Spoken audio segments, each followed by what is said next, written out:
irmãos, a salvação é eterna ou temporária? Quem acha que é eterna? Levante a mão. E quem acha que é temporária? E quem não acha nada? Está esperando a resposta de Deus.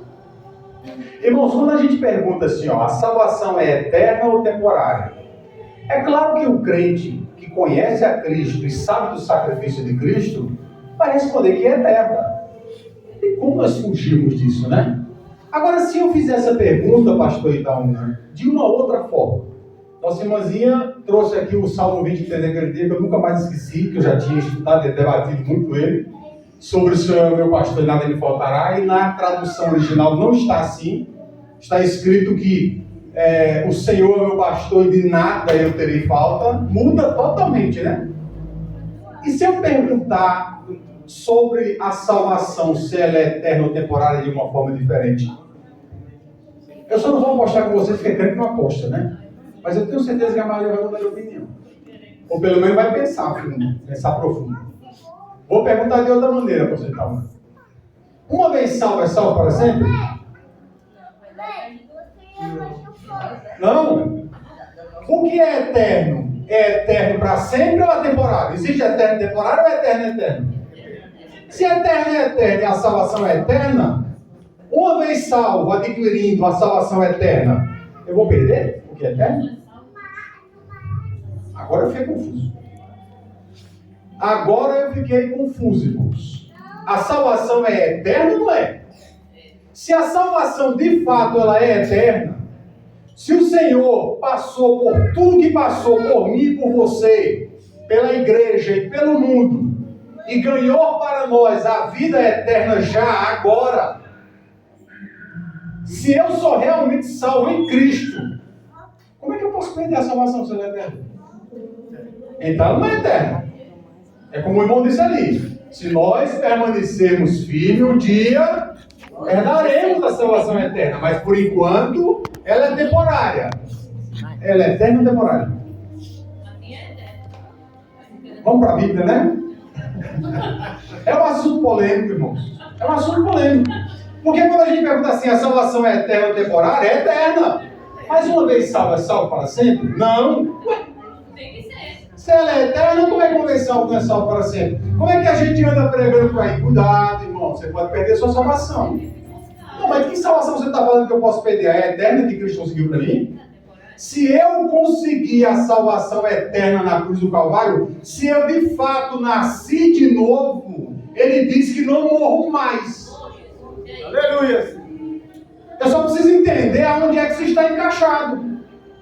E a Bíblia vai nos mostrar. Nós vamos ler hoje aqui 4 passagens bíblicas. Eu sei que se a gente for abordar as Escrituras, vão ter centenas de passagens, ou talvez até milhares, falando sobre a salvação. Mas essas 4 passagens que nós vamos abordar hoje vai nos dar um pano de fundo para entendermos o que é a salvação eterna e quem é que ela alcançou. É importante nós sabermos disso. Para nós perdermos uma coisa que temos muito, que é o medo. Crente morre de medo de inferno. Está na hora de parar com isso. Inferno não foi feito para crente. Inferno não foi feito para aquele que creu na salvação vinda do sacrifício da cruz. Esses estão livres do inferno. Mas vamos para a Bíblia. Abram aí a sua Bíblia lá em Marcos, capítulo 16, verso 15 e 16.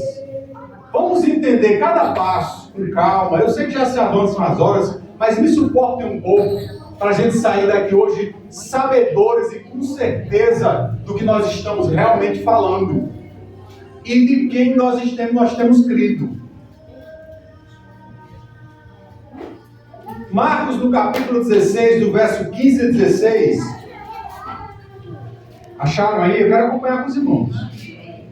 Diz assim o verso 15, E disse-lhe Jesus, ide pela igreja, é assim que está dizendo aí? Ide por todo mundo, né? Então vamos lá. Ide por todo mundo, pregai o evangelho só aos crentes, é assim? Pregai o evangelho a toda criatura, e quem crê será salvo. E quem não crê, será condenado. Tem um batizado no meio, né? Quem crê e for batizado será salvo. E quem não crê, será condenado. Por si só, essa passagem bíblica já resume tudo que a gente precisa saber sobre a salvação. Ele diz assim, ó: vocês, meus discípulos, vão pelo mundo inteiro, preguem o evangelho a todas as criaturas. Quem crê e for batizado será salvo, e quem não crê será condenado. Isso é uma palavra-chave para nós entrarmos no texto. Eu quero que os irmãos abram agora em Mateus 25. Mateus 25, a partir do verso 1. Isso é um pouco de texto, irmão. Nós entendemos isso aqui. Mateus 25, verso 1. Jesus diz assim, ó, contando uma história sobre salvação. E Jesus está falando de uma salvação eterna. Nós vamos entender o texto. Então o reino dos céus será semelhante a 10 virgens, que pegando as suas lâmpadas, saíram ao encontro do noivo. 5 delas eram insensatas ou loucas, e 5 eram prudentes ou sábias.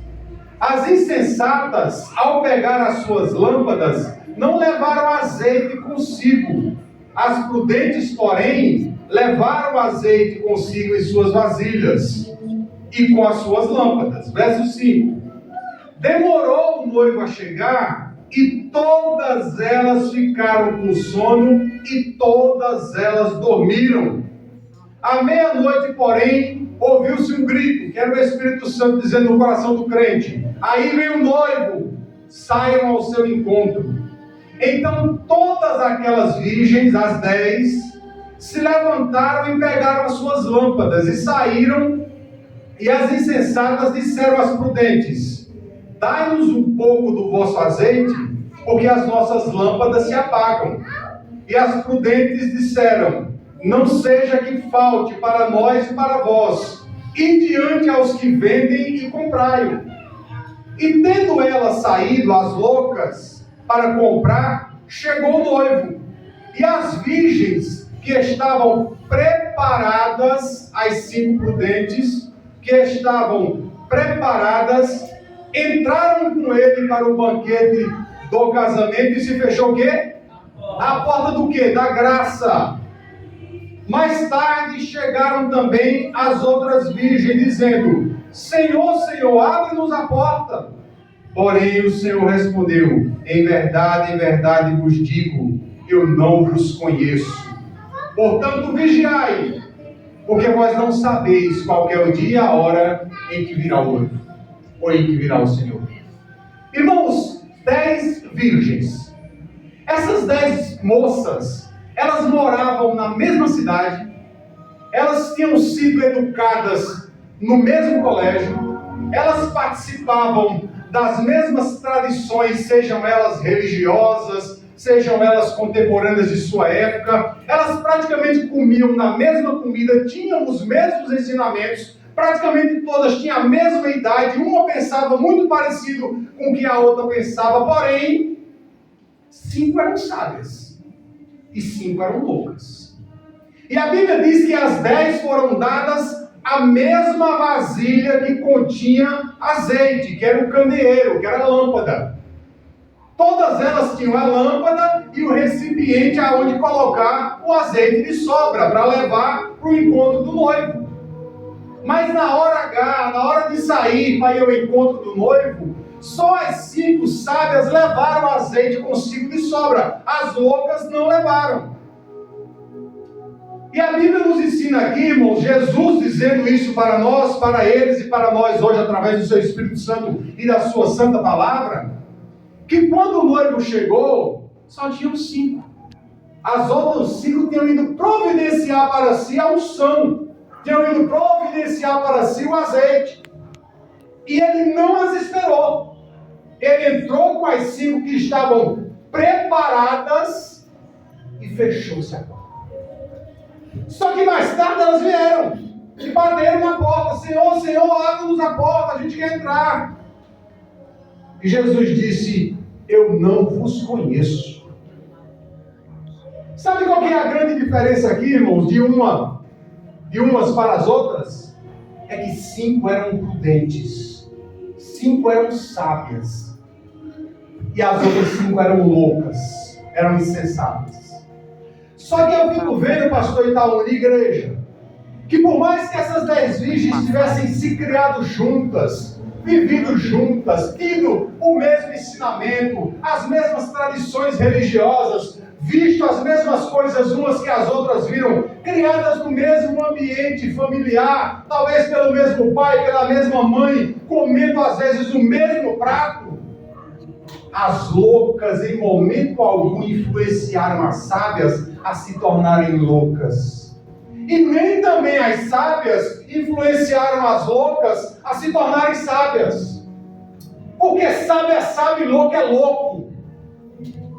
E só o sábio, só o prudente é quem vai herdar a salvação eterna. Mas o louco vai estar com ele até o dia em que a porta se fechar.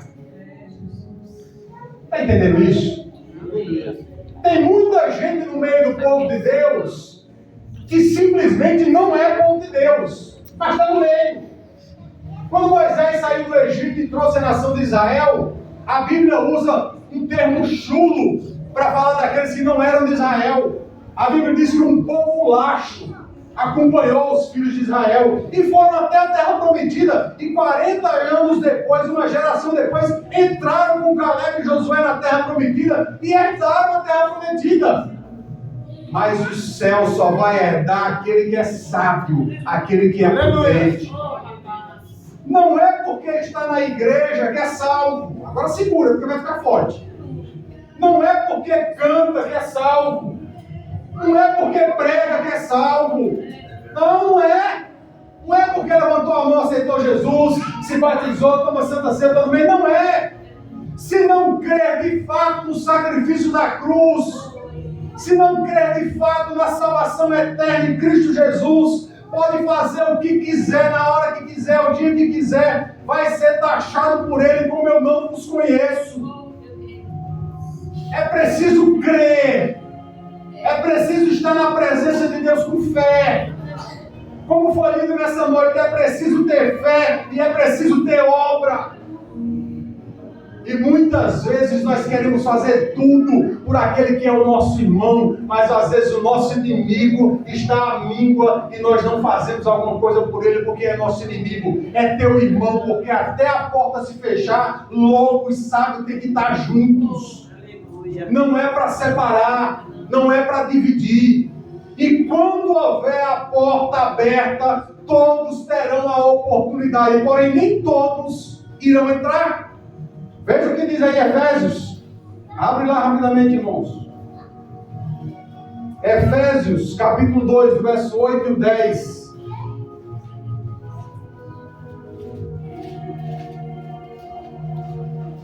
Efésios 2,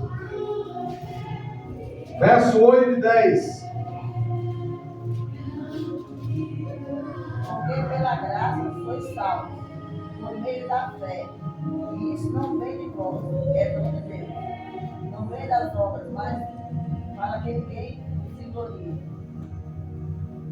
Amém? Pois pela graça sois salvo, por meio da fé. E isso não vem de vós, é dom de Deus. Nós somos salvos pela graça, mas tem um veículo que nos leva até a graça. Que veículo é esse? É a fé. A graça existe, está aí à disposição de qualquer um, porém eu não chego até ela se eu não tiver fé. E como é que eu vou conseguir essa fé, irmãos? Eu tenho que pagar por ela? Ela está escondida em algum monte, atrás de algum monte, eu preciso percorrer um longo caminho, vou lá buscá-la. Como é que eu consigo a fé? Não consegue. Deus tem que plantar ela no teu coração, porque a fé é um dom de Deus. Aleluia! Meu irmão, então quer dizer que tem pessoas que não vão ser salvas porque não vão crer? Tem! Jesus disse para pregar em todos os lugares e a todas as pessoas. prega o evangelho no mundo inteiro, a todas as criaturas, mas te consola com uma coisa: só os que creem é que vão ser salvos. Aleluia. Os que não creem não serão. Então, irmão, esse negócio de que eu ganho a minha salvação hoje em Cristo, aí por alguma coisa, sei lá, eu não vou nem esmiuçar, mas por algum motivo eu caio em pecado, aí eu perco a minha fé.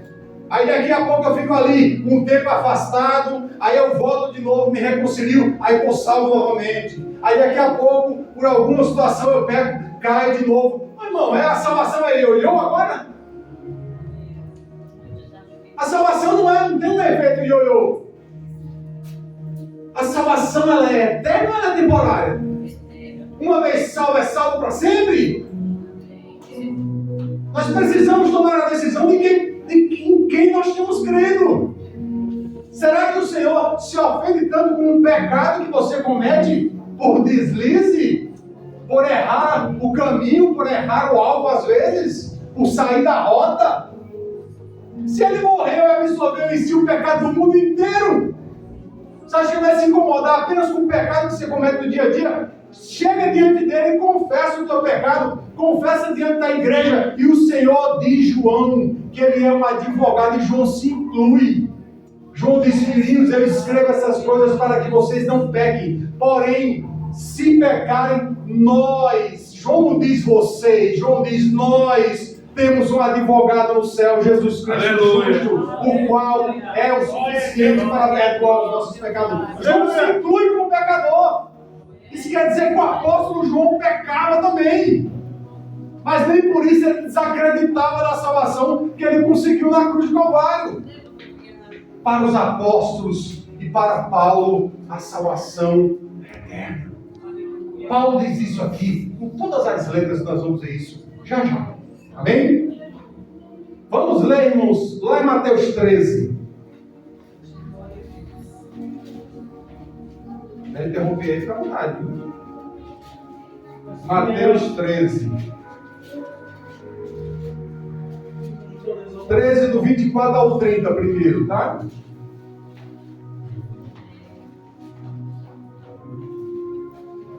Diz assim a palavra do Senhor: Jesus, contando outra parábola a respeito da salvação e da salvação eterna.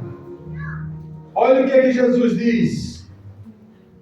E Jesus propôs outra parábola dizendo: o reino dos céus é semelhante ao homem que semeia boa semente no seu campo.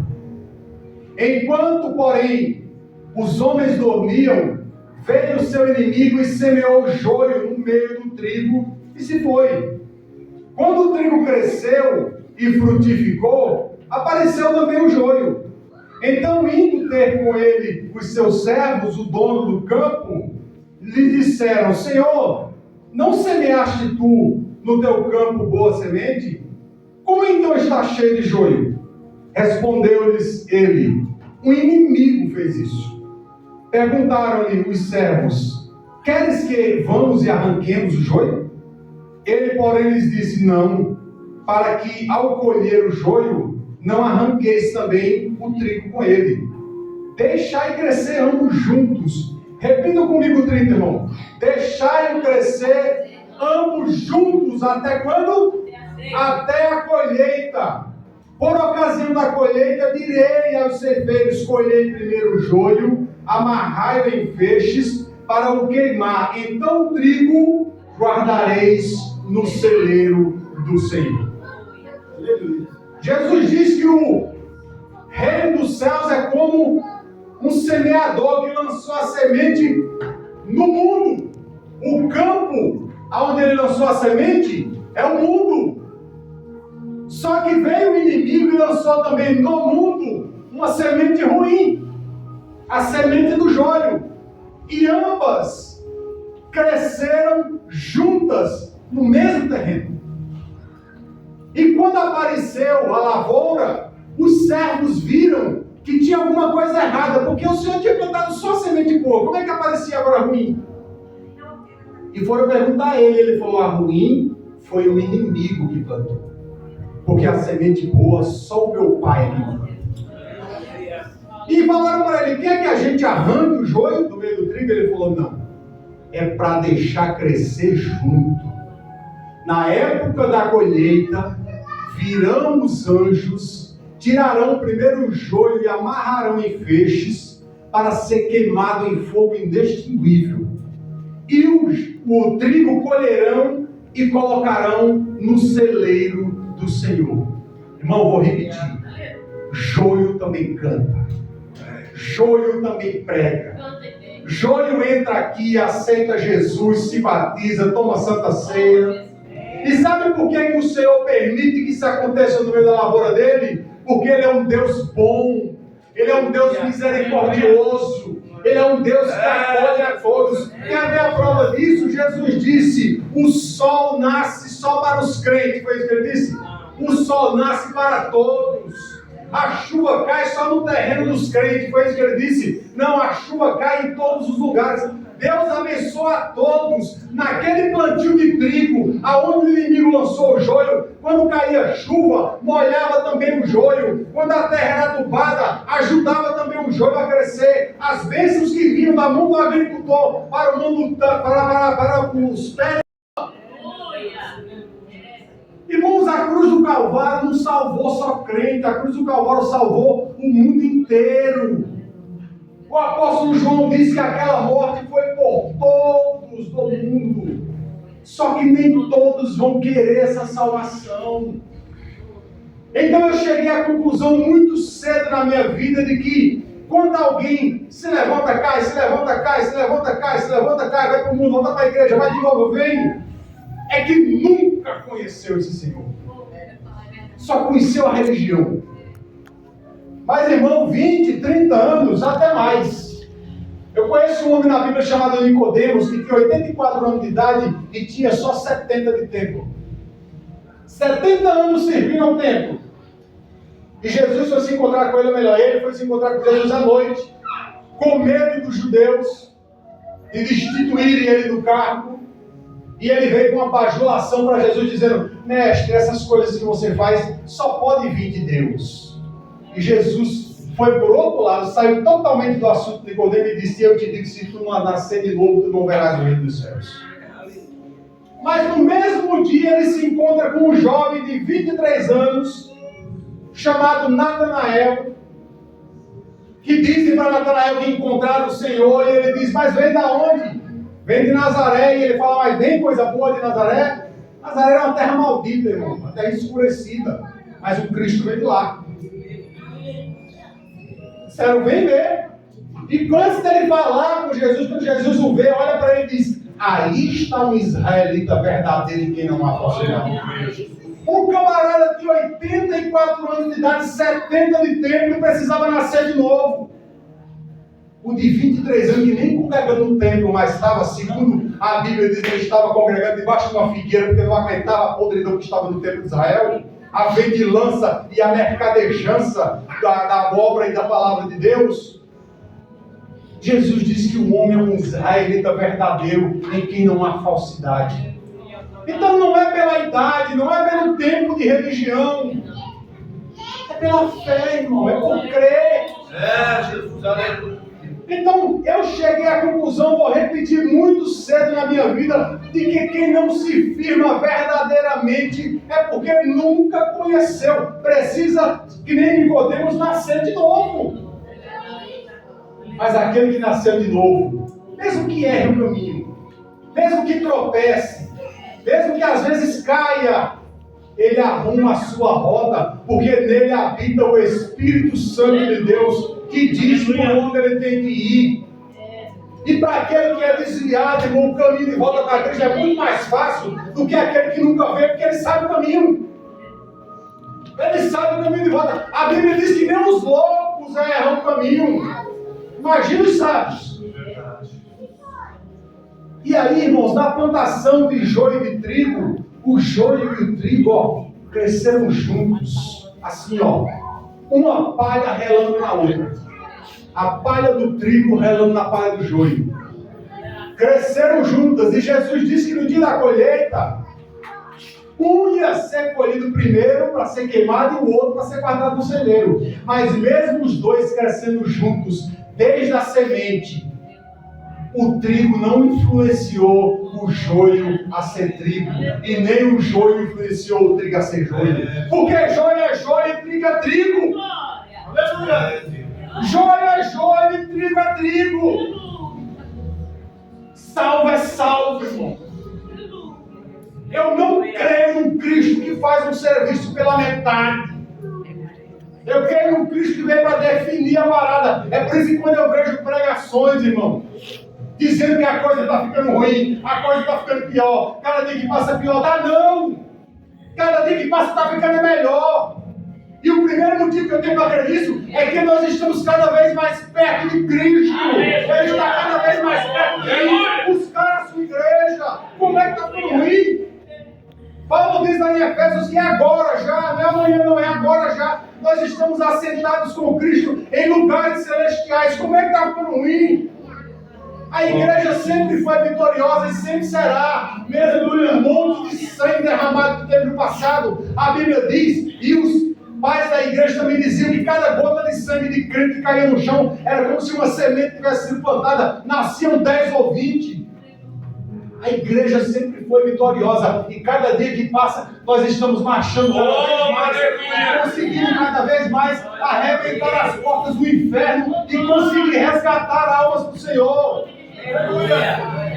Não deixa essas ilusões tomar conta da tua cabeça, porque você é do Senhor e Ele tem vitória para a tua vida, e através de você coisas grandes Ele vai fazer. Você é o sal, você é a luz. Essa terra só tem sabor ainda porque você está aqui temperando ela. Essa terra ainda não está podre por completo porque você é o sal que ela está conservando. Essa terra ainda só tem vida porque você é o sal que aduba e faz com que as plantas cresçam a cada dia. E ela só está bem direcionada porque a igreja está iluminando o caminho da Jerusalém celestial para que as pessoas possam seguir e chegar até o Senhor. Uma vez salvo é salvo para sempre? A salvação é eterna ou temporária? Eu não tenho dúvida nenhuma. Mas você é livre para pensar. Você é livre para dizer o que você de fato pensa a respeito da salvação. Vamos abrir nossa Bíblia lá em Romanos 8. Romanos 8, 35. Vamos ver o que é que o apóstolo Paulo pensava da salvação. Se até agora eu não consegui convencer você, eu espero que o apóstolo Paulo consiga. Romanos 8, verso 35.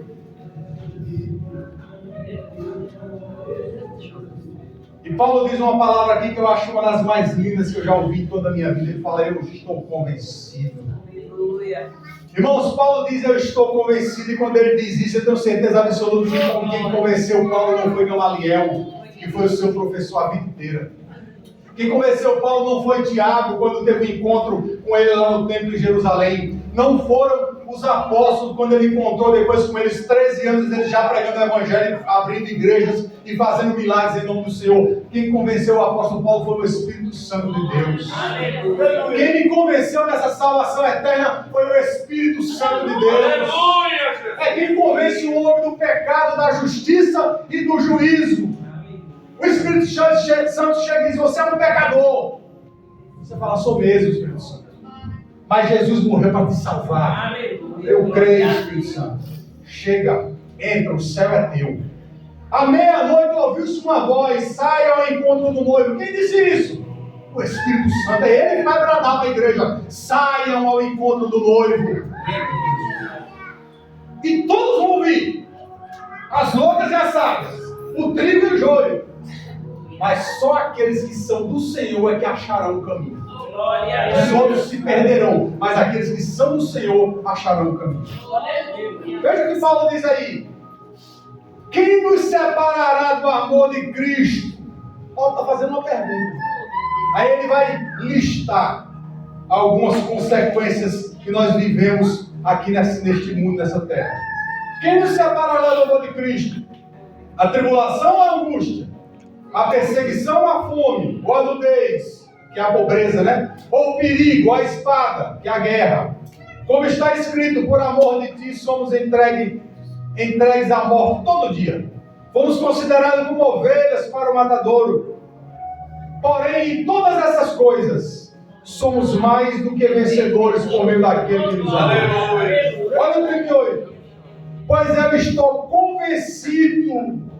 Olha o que Paulo diz aí. Eu estou convencido que nem a morte, nem a vida, nem os anjos, nem os principados, nem as potestades, nem o presente, nem o futuro, nem o passado, nem a altura, nem a profundidade, nem a largura, e nenhuma outra criatura poderá nos separar do amor de Deus que está em Cristo Jesus, nosso Senhor. Não há nada que possa te separar do amor de Deus que está em Cristo. Nada. Paulo disse que nem a morte, nem a vida, nem o passado, nem o presente, nem o futuro, nem a maior profundidade, nem a maior altura, nem a maior largura, não há demônio, não há principado, nem neste mundo, nem no porvir. Não há nada que possa nos separar do amor de Deus que está em Cristo Jesus. Aleluia! Então, se você está em Cristo, de fato, você é uma nova criatura. Aleluia! E todas as coisas antigas já passaram e eis que se fez tudo novo. Irmão, mas eu ainda consigo ver o pecado na minha carne. Paulo também. Paulo foi quem disse que quando queria fazer o bem só fazia o mal. Que quando ia para a direita o Senhor mandava ele para a esquerda. Quando ia para a esquerda o Senhor mandava para a direita. Paulo errava o caminho toda hora. Mas ele disse que nova criatura foi feita em Cristo. Quando Deus olha para você, olha para mim, olha para a igreja, ele usa uma lente para olhar para nós, ele não olha direto. Porque se ele olhasse direto, ele fulminaria a gente com a santidade dele. Ele usa uma lente para olhar para a igreja. E que lente é essa? É o sangue de Jesus. É nele que nós somos salvos. Não é porque nós merecemos, não é porque nós oramos bem, não é porque nós cantamos bem, ou pregamos bem, ou viemos aos cultos todo domingo, todo sábado, toda terça. Não é porque nós jejuamos. Nós fazemos tudo isso exatamente porque já ganhamos a salvação. Porque sabemos que estamos no mundo e estamos precisando nos fortalecer espiritualmente para encarar as coisas que o mundo, as adversidades que o mundo traz para a gente. Mas não há nada que nós possamos fazer, porque Ele já fez tudo por nós. Por isso que Paulo diz no mesmo capítulo, aqui no verso 16, não adianta correr, porque não depende de quem quer e de quem corre. Depende do Senhor ter misericórdia. Então, irmãos, se nós estamos aqui, estamos em pé, é porque o Senhor teve misericórdia de nós. Vocês lembram na primeira quinta-feira, quando nós fizemos o estudo aqui, que nós falamos sobre Caim e Abel, né? Eu até li essa passagem que vou finalizar com ela, tá? Mas eu queria ler hoje, porque ela hoje está realmente dentro do contexto. Não que ela não estivesse naquele dia, mas ela hoje está dentro desse contexto para a gente finalizar sobre a salvação. Que ela é em 1 João, no capítulo 2, verso 18 e 19. 1 João, lá na carta, próximo Apocalipse. 1 João, capítulo 2, 18 e 19.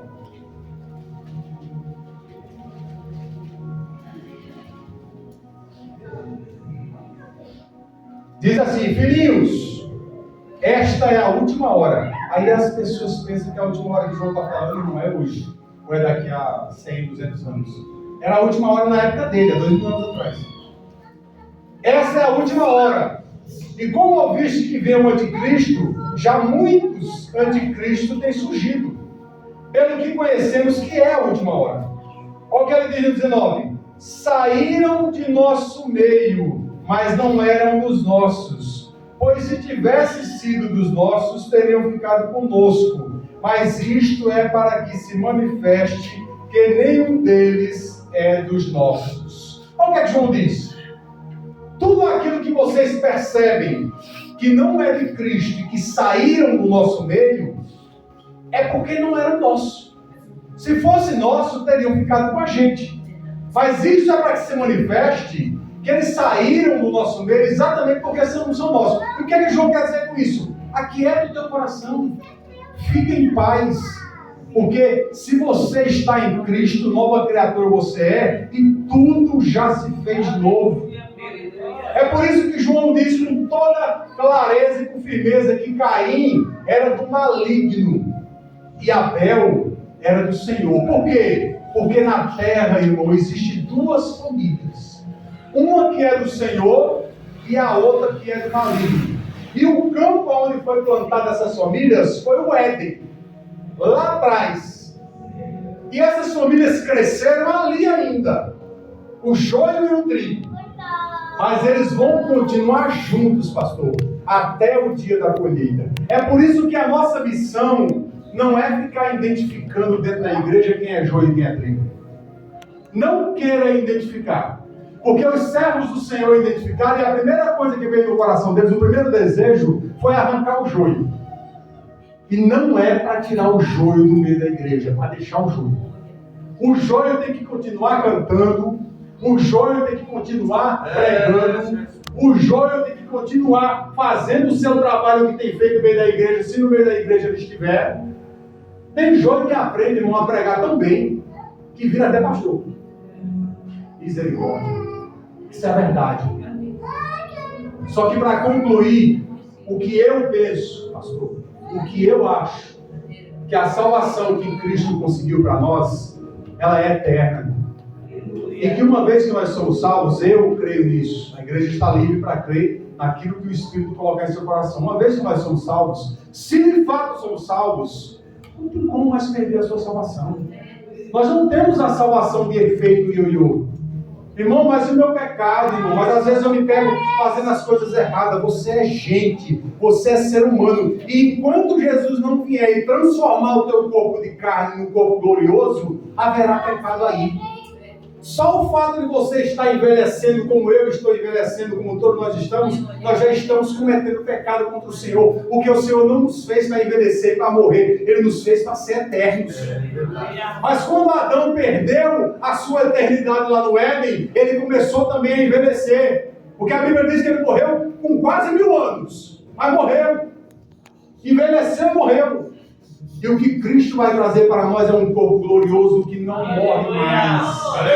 E é só nesse instante em diante que nós nunca mais pecaremos contra o Senhor. Até lá, nós vamos pecar e muito por essa estrada fora. Mas nós devemos reconhecer primeiro que somos pecadores e que temos acima de nós um Deus que por pura misericórdia e por amor deu o seu Filho para morrer e ressuscitar por nós, para que eu nunca mais morra espiritualmente. Então aquilo que você herdou do Senhor é para sempre, não morre mais. Aleluia. E se tem alguém, irmãos, em algum lugar do mundo que não tem se mantido firme dessa forma na presença de Deus e tem todas as características de joio, isso é problema dele com o Senhor, não é problema nosso. Se vier aqui, estou falando em nome do pastor da igreja, vamos receber com todo amor e carinho e dar todas as oportunidades que o joio teve e dar todas as oportunidades que as loucas tiveram, porque um dia a porta vai se fechar e eu e você vamos estar do lado de dentro com o Senhor para o banquete eterno. Amém? Eu agradeço a oportunidade em nome de Jesus. Os irmãos.